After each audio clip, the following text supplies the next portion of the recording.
Welcome once again to yet another session on present worth analysis, which is the topic that we are discussing under the subject of economics for engineers. In the previous two online sessions on present worth analysis, we primarily discussed few topics. Let me share my presentation with you.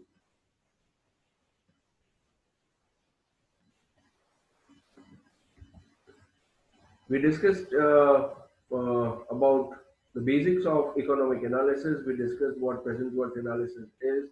We had seen few examples which helps us to understand the fundamentals of what is present value and how to calculate present worth. We had also discussed the common assumptions in economic analysis problem, and we had started with examples on present worth analysis. If you remember, then in the last online session, we were trying to discuss examples of present worth analysis which involved different length of analysis period and service life. We said that in such problems, we may have two cases. One case where not only the useful life of each alternative is different, but we are not given with the horizon of analysis period. And we had seen an example on this where we had taken the analysis period to be LCM of the useful life of each alternative. Today, we would start this online session with a discussion on the case B, where the alternatives not only have different useful life, but we are provided with the analysis period for which the analysis has to be done. So let us try to go to the problem where we encounter this kind of situation. The problem statement goes like this. Let us try to understand it. A company plans to purchase a machine available from two different brands A and B. Both brands provide equivalent service and machine have same annual operation and maintenance cost. Details of both machines are as follows. Machine is required to use for next 6 years. So the 6 years here, what is mentioned, represents my analysis period. The details of machine of brand A goes as follows. Its initial cost is 16,000. Its service life is 4 years. The salvage value at the end of the life is 2,000. And after 2 years of use, the useful life is 4 years. The useful life is 4 years, but the salvage value after 2 years is 4,000. The salvage value after 4 years is 2,000, which is the salvage value at the end of the life, and the salvage value after 2 years of use is 4,000. In case of brand B, it has an initial cost of 22,000, service life of 6 years. The salvage value at the end of the life is 1,000, and after 2 years of use is 6,000. We are said that we are supposed to assume an assured interest rate of 10%, and we are supposed to give our decision on whether we should go for machine from brand A or from brand B using present worth analysis. As always, I would request you to pause at this point, go through the problem statement once again, try to make your own notes about the details which are given in the problem statement. Fine, I'm sure you would have done that. Let us start with the solution part.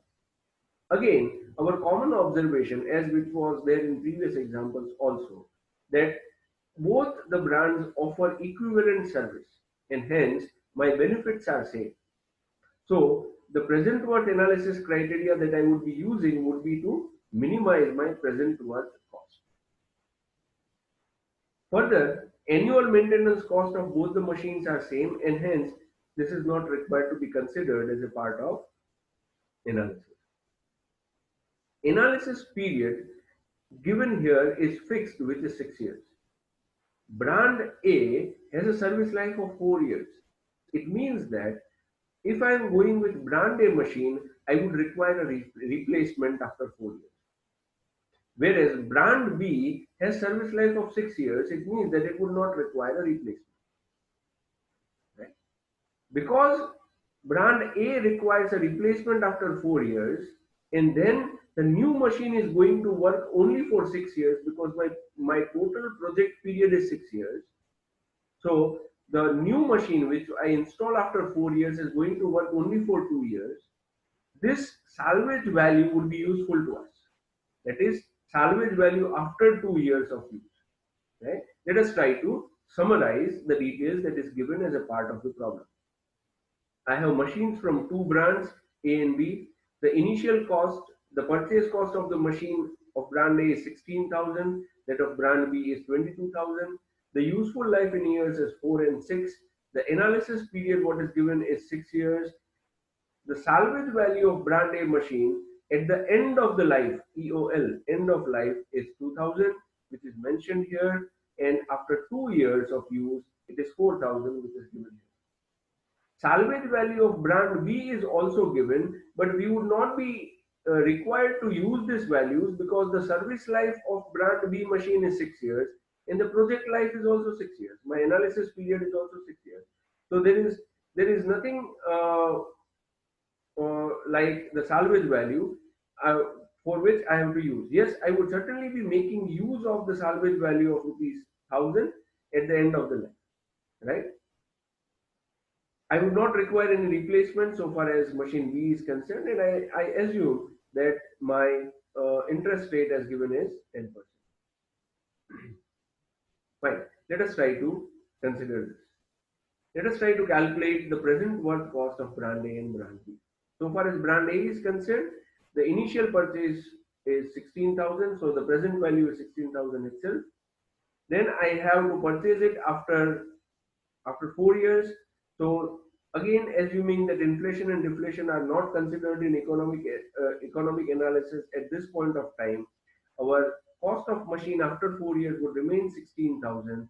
So I would consider it as a future sum, and I would try to calculate the present value of this using the relation of compound interest. And this would give me the relation like 16,000 1 upon 1 plus I raised to power 4, because 4 years is the period after which I'm going to purchase a new machine. So this would give me the value somewhere close to 11,000. Right? Now the present worth of salvage value. Now I would have to calculate salvage value two times. Why? Because the salvage value of the first machine, which is going to be out of use after 4 years, and the second machine, which is going to be out of use after 6 years, because my analysis period is only 6. So in that case, the second machine would be used only for 2 years. So I would, for second machine I would have to take this as my salvage value, and for first machine I would have to take 2000 as my salvage value. So salvage value, again, as we had discussed in previous examples, is a one-time money, and hence I would be using the same relation of P and F, right? So the first salvage value at the end of the life is 20,000 1 upon 1 plus I raised to power 4, because this is the value that I would get after 4 years. Its cost is somewhere around this,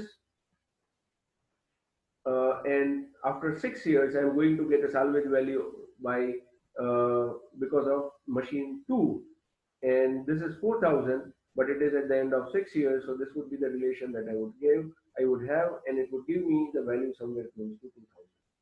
So now if I try to find the total worth of the cost, then this is what I'm spending, this is what I'm spending, this is what I'm going to get back as a salvage value, this is what I'm going to get back as a salvage value. So this and this in terms of cost would be taken as positive, whereas salvage values are going to be taken as negative value. So the total amount that I would end up with is somewhere close to 23,000. Similarly, if I talk for brand B, then its initial purchase cost is 22,000. The salvage value that I would get would be of the machine at the end of the life itself, and which is mentioned. It is not mentioned in this table, but which is mentioned to be 1,000. Right? So I would use the same relation as what I have used here after 6 years, and it would be somewhere close to 564 rupees. So now, if I try to calculate the present worth of cost, this is what I am investing, this is what I am going to get. So it will be 22,000 minus this, so it is 21,430. So now, as we are interested in the minimum present worth of cost, we can see that brand B machine proposes to be a better alternative compared to brand A, right? So the relations are straightforward. In this example, we are not given or we are not required to calculate annual maintenance operation and maintenance cost because they are same on both sides. So we don't have the annual cash flow into the picture. If it would have been there, we would have to also consider that, right? So this is again an example of present worth analysis where the useful life of both the alternatives are different and my analysis period is also different. We have to consider replacements in case if my useful life is less, replacements may not be required if my useful life is low. I am sure you would have understood this. Again, I would request you to take a pause here, go through the calculations, do it by your own. It would certainly give you a good confidence. Fine. If it is done, let us proceed with the case 3 of present worth analysis, where we primarily talk about infinite length analysis period. Some projects, say for example roads, dams, pipelines, are projects which are expected to be permanent. That is, the useful life and the analysis period of it has to be taken infinite. Right.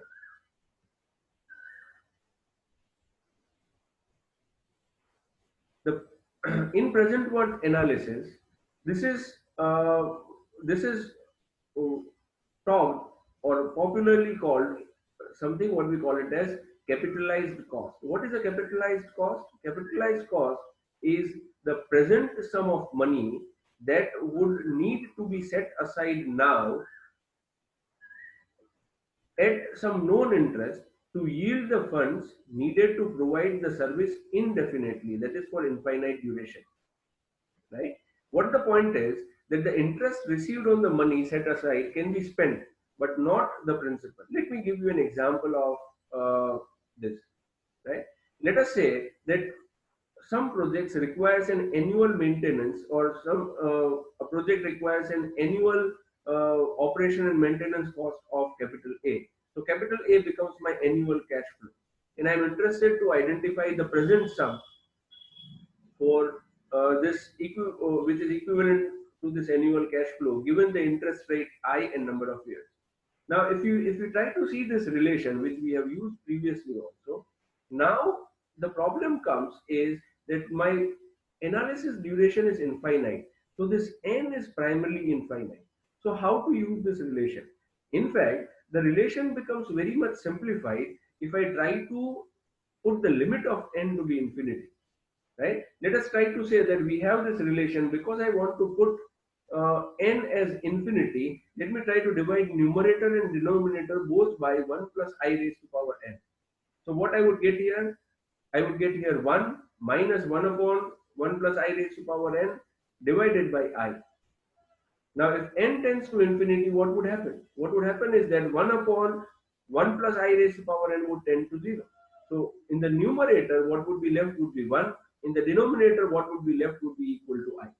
So, the relation that gets, the simplified relation that we would get as n tends to infinity is P is equal to A by I.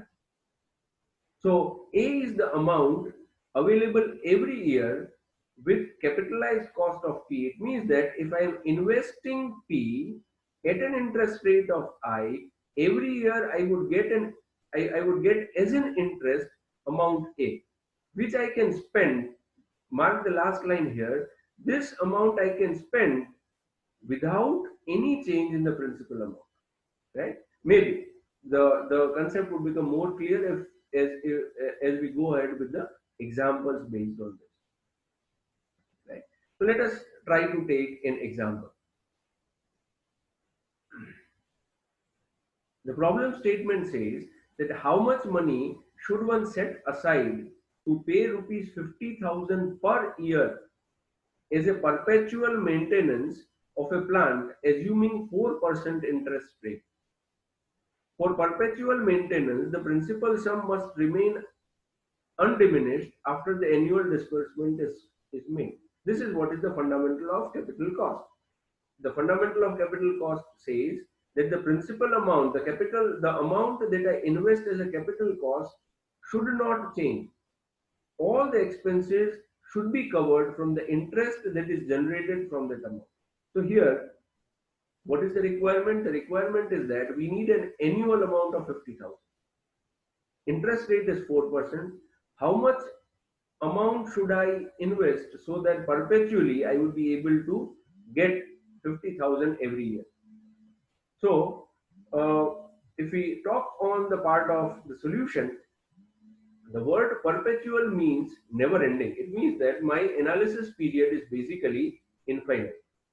Now, considering that my annual cash flow that I require is equal to 50,000, then and my interest rate is 4%, so 50,000 divided by 0.04, this would give me amount somewhere like 12.5 lakh.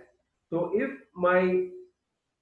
I set aside a capital cost of 12.5 lakh at 4% interest, every year I would get 50,000 as my interest which I can spend. This is illustrated something like this. Say at year 0, I invest a capital cost of 12.5 lakh rupees. So in 1 year, I would get the amount equal to the future amount, that is after 1 year I would get 12.5 lakhs multiplied by 1.04. So I would get something like 13 lakh rupees. Out of this 13 lakh rupees, I would take 50,000 for the annual maintenance. So my principal amount would still remain 12 lakh 50,000. So again for the next year, I would get an interest because I have already withdrawn 50,000. I would get the interest on 12.5 lakhs only, which would again be 13 lakhs. So from this 13 lakhs, again I would withdraw 50,000, and every year, consecutive years, I would do that. And because I'm not touching the principal amount, the principal amount is remaining to be same, which is 12.5 lakhs. Interest rate is same. I will be able to withdraw 50,000 every year. Right? This is what we would call it as an capital cost, and this comes particularly when we are discussing infinite length SM analysis period. Let us try to take the second example in this category. The problem statement says that what will be the capital cost at 8% interest for the structure described below. The initial cost of the project is 60 lakhs. The annual O&M cost is rupees 1 lakh. Major repair cost is required at every 30 years. And this major repair cost is rupees 20 lakhs. Right? This major repair cost begins from 30 years from now.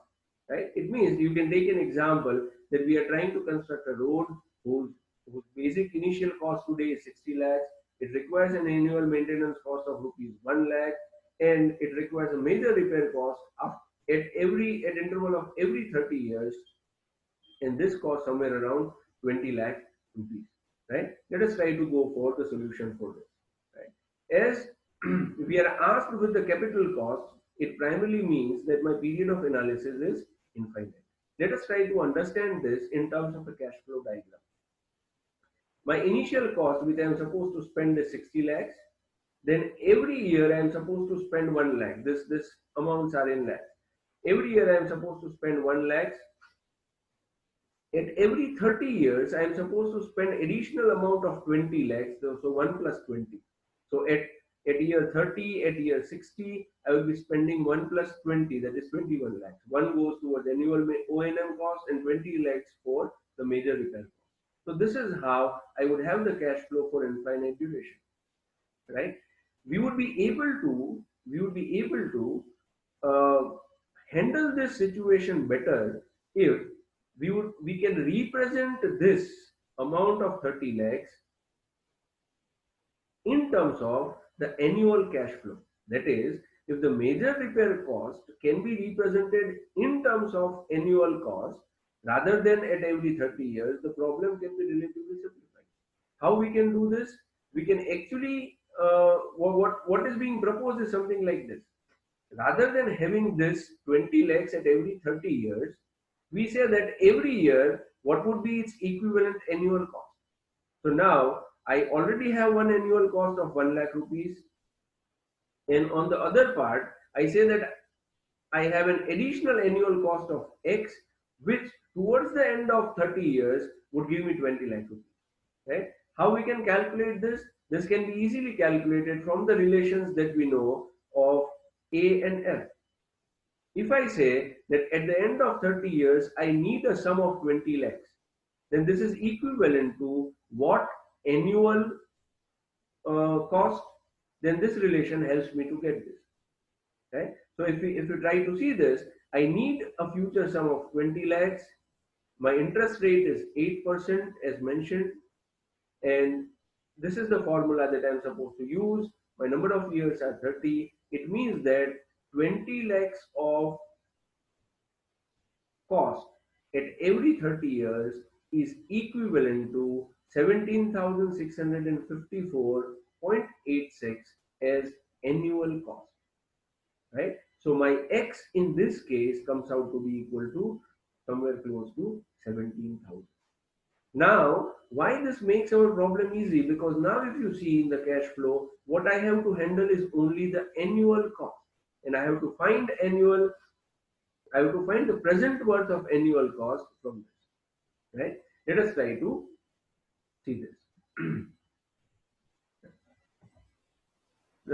Thus, what we say is that now our annual cost is 1 lakh for regular repairs and 17,654.86, which comes from this, which we have calculated as the major repair cost, which we calculated as equivalent of major repair cost every 30 years.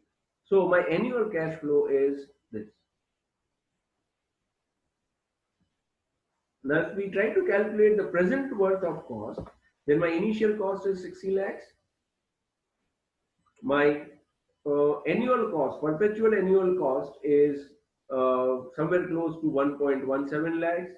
So what would be the present worth of this? The simplified relation for this is P is equal to A by I. This is because the analysis period is infinite. This would result into something like 14 lakhs, 14.7 lakhs. So what is my total present worth of cost? The present worth of cost is 60 lakhs this, plus this much amount I would be investing, so that every year I would be able to get the annual sum of 1.17 lakhs for my O&M and for major repairs after 30 years. So my capitalized cost is 74.7 lakhs as we have calculated here. You can go through the example once again, and you can try to solve it, try to understand it. I am sure you would be able to do this.